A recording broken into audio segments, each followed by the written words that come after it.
Hi guys, welcome back. Today I'm going to show you how to work out the relative frequency. Now the relative frequency is the experimental probability. It's not the real probability. Okay, so let's have a look at the two examples here. So dice is rolled 300 times. The dice lands on a 6 40 times. What is the relative frequency of rolling a 6? So we're after the probability from the experiment, not the real probability of rolling a 6 on a dice, which is 1/6. Okay, so we just use the numbers that we have in the question. So we can do our answer as a fraction or a decimal. I want to start off with a fraction first. So the dice is rolled 300 times, so we put the 300 on the denominator. And we got a 6 40 times, so we put this number on the numerator. So if you put that on your calculator, it will simplify. So we get 2/15. You can write that as a decimal as well.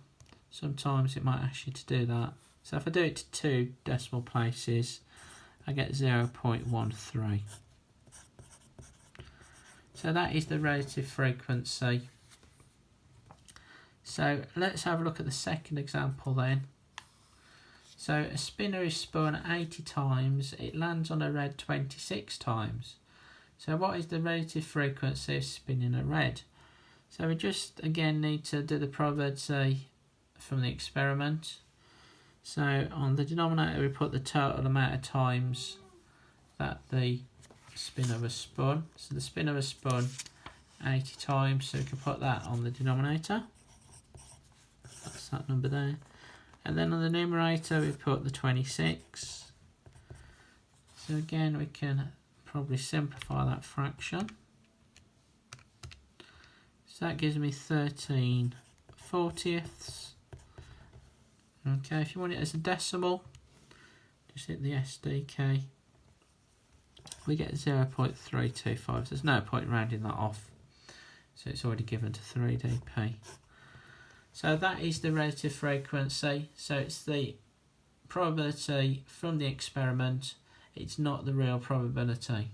Okay, so if you like this video, make sure you like and subscribe, and I'll see you next time. Bye bye.